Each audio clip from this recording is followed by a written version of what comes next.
Italy are one of the most successful footballing nations on the planet. Better known as the Azzurri for their iconic blue kits, they have been football powerhouses for as long as the sport has been around. With World Cup victories coming in 1934, 1938, 1982, and 2006, Italy are tied with Germany as the second most victorious nation of all time at the tournament after Brazil. They are also two-time champions of the Euros with victories in 1968 and 2020. The Italians have produced some of the strongest lineups we've ever seen and have had world-class players in every position. The likes of Franco Baresi, Paolo Maldini, Fabio Cannavaro, Roberto Baggio, and Gianluigi Buffon are some of the best Italian players of all time, and that's not even scratching the surface. So, how did eras of dominance in the sport for this accomplished nation lead to almost 2 decades of disappointment, and why was the downfall of the Azzurri so unexpected?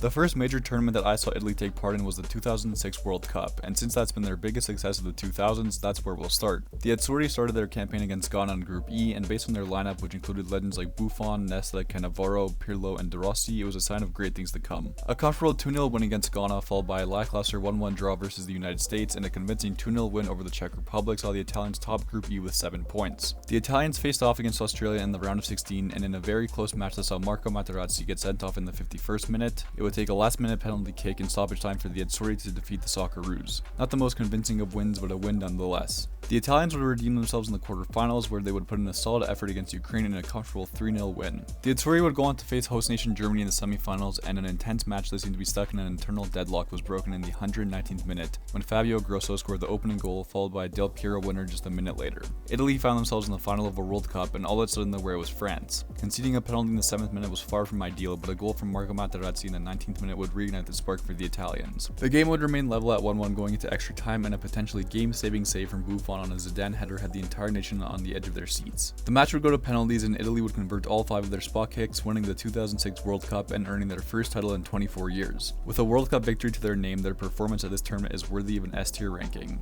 Italy's next major tournament would come at Euro 2008 in Austria, Switzerland. Italy would find themselves at the top of qualifying in Group B with 9 wins, 2 draws, and 1 loss, beating France for the top spot. Drawn into the toughest group of the tournament alongside the Netherlands, Romania, and France, the Italians put up a rather forgettable performance. In their first game against the Netherlands, a team consisting of Buffon, Materazzi, Zambrotta, Pirlo, and Di Natale, among others, put in a shocking performance, conceding twice in 5 minutes and going on to lose the match 3-0. Their second match against Romania was another disappointment, where they could only muster up a 1-1 draw against a considerably weak opponent. Italy would save their campaign against France, where goals from Pirlo and De Rossi would seal the win against 10-men France. With 4 points from 3 games and a -1 goal differential, Italy faced Spain in the round of 16. The match would remain scoreless for 120 minutes, sending the game to penalties. De Rossi and Di Natale would miss the second and fourth penalties for Italy, as Fabregas scored the winner, sending Italy home early. Definitely not what they were hoping for. Their performance at Euro 2008 goes into the C tier.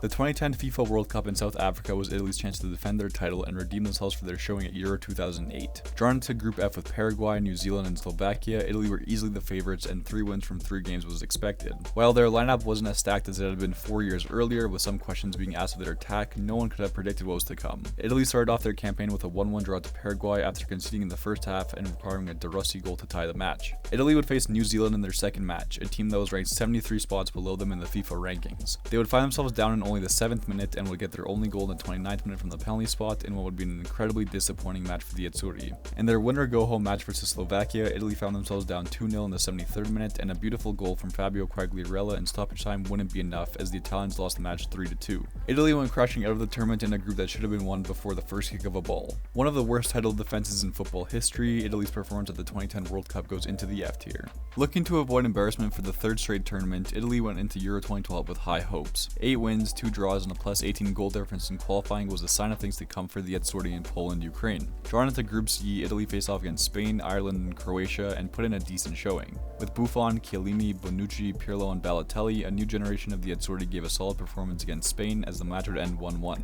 Their second match against Croatia would also end as a 1-1 draw, with Pirlo scoring in the 39th minute. Hoping to avoid 3 draws in a row, Italy came out strong against Ireland, and goals from Cassano and Balotelli gave them a deserving 2-0 win. Italy would go on to face England in the quarterfinals, and after a back-and-forth match, the deadlock would go to penalties. The Italians would convert 4 of their 5 penalties, sending England home and setting up a semi-final clash against Germany. Balotelli would go on to score a brace in the 20th and 36th minute, with Ozil scoring in stoppage time, giving Italy a 2-1 win. Italy had found themselves in the final of a major tournament for the first time in 6 years, and a rematch of their opening game against Spain would set up an all-time classic final. However, it would be a final to forget for them and a final to remember for the Spaniards. The opener came when David Silva scored a header in the 14th minute, putting the Azzurri down 1-0. Jordi Alba would put Spain up 2-0, capping off a frustrating first half for the Italians, who were unable to convert on their chances. Italy continued to have some solid chances in the second half, but two late goals from Torres and Mata in the 84th and 88th minutes sealed the match at 4-0 for Spain. While the final did not go the way they had hoped, Italy played a solid tournament and things were looking good for the Azzurri, but no one could have foreseen what would come the 8 years until their next European final. An effort that saw them come ever so close to victory, Italy's performance at Euro 2012 goes into the A tier.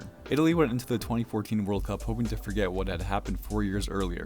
Drawn into a tough group containing Uruguay, Costa Rica, and England, Italy knew that they had a tough task in front of them, but with a relatively unchanged lineup from Euro 2012, they knew they had a fighting chance. Italy started the campaign strong, which saw them score 2 goals in a tight match versus England. That would be the highlight for the Azzurri at this tournament, as the next 2 matches would be the total opposite. Italy faced Costa Rica in their second match in an all-time upset, which saw Costa Rica score the only goal of the game in the 44th minute was enough to shock the Italian squad to its core. Hoping to avoid the memories of 4 years earlier, Italy went into their final group game versus Uruguay needing a win. Claudio Marchisio was sent off in the 59th minute, and just 20 minutes later, the infamous Suarez bite on Chiellini would take place, changing the course of the match. Uruguay would score the winner just 2 minutes later, as Italy would bow out of the World Cup in the group stages for a second time in a row. Another tough showing from a talented Italian side. Their performance at the 2014 World Cup goes into the D tier. Italy went into Euro 2016 hoping to make it back to the finals and to win the tournament this time around. 7 wins, 3 draws, and 0 losses in their qualifying group was a solid showing from the Azzurri heading into the tournament. Drawn into Group E with Belgium, Ireland, and Sweden, Italy had a relatively easy path to the knockouts. With a solid lineup of young and experienced players, Italy won their opener against Belgium in convincing fashion with a 2-0 win. Their second match against Sweden was much closer, but a goal from Eder in the 80th minute would give Italy the crucial 3 points. A rather lackluster performance by the Italians against Ireland saw them lose the game 1-0 after a goal from Brady in the 85th minute, but by this point the Azzurri had already qualified for the knockouts. In the round of 16 matchup against Spain, Italy got their revenge from 4 years prior, scoring 2 goals from Chiellini and Pele to win the game 2-0. The Azzurri would face their toughest test in the quarterfinals, facing off against Germany. A match that saw goals from Ozil, Bonucci, and plenty of chances from both sides would remain 1-1 after extra time. Penalty kicks would be needed to determine a winner, and with Italy only scoring 5 of their 9 penalties, it would be Germany who would come out on top. Italy put up a solid fight in this tournament, and while they didn't get as far as they would have liked to, the effort was surely there. Not a bad showing from the Azzurri. Their performance at Euro 2016 goes into the B tier. One of Italy's biggest disappointments of all time didn't come at the 2018 World Cup, but rather the 2018 World Cup qualifiers. Drawn into a considerably easy group, apart from Spain, Italy managed 7 wins, 2 draws, and 1 loss, settling for second place. In their second round playoffs, Italy would face Sweden with 2 crucial matches in a win-or-go-home situation. The first leg in Sweden would see the home nation come out on top, even though Italy had dominated the game in terms of possession and shots. In the second leg, which took place in Milan, Italy once again controlled possession and had 20 total shots, but were unable to score. Italy had failed to qualify for the World Cup for the first time since 1958, and an entire generation of up-and-coming Italian players would have to wait another 4 years for a shot at the World Cup. A truly disappointing showing. Italy's failure to qualify for the 2018 World Cup pushed them into the F tier. Looking to forget the nightmares of 2018, Italy were out for revenge in their Euro 2020 qualifying group. 10 wins from 10 matches and a plus 33 goal differential proved that the Italians were one of the strongest teams of the tournament. Drawn into Group A with Turkey, Wales, and Switzerland, a new generation of Italian football featuring Donnarumma, Barella, Jorginho, and Insigne made a statement in their first match, putting 3 goals past Turkey in a convincing win. The Azzurri put up another 3 goals against Switzerland, with Locatelli providing 2 and Immobile scoring the third in a solid 3-0 win. Italy's final game against Wales would come as a 1-0 win, with the goal from Pessina in the 39th minute giving Italy 9 points from their opening 3 games. Italy would go on to face Austria in the round of 16. After 90 minutes, the game remained scoreless, and it would be goals from Chiesa and Pessina in the 95th and 105th minute that would seal a 2-1 win for the Azzurri. A quarterfinal matchup against Belgium would see Italy put up another solid performance, with goals from Barella and Insigne in the 31st and 44th minute giving the Italians yet another 2-1 win. The semifinals saw Italy face Spain yet again in a major tournament, and a back-and-forth match would end 1-1 after extra time. Italy would convert 4 of their 5 penalty kicks, with this win setting up a final versus England. In a match that saw Italy dominate on the stat sheet, it was England who struck first, with a goal from Luke Shaw coming in the 2nd minute.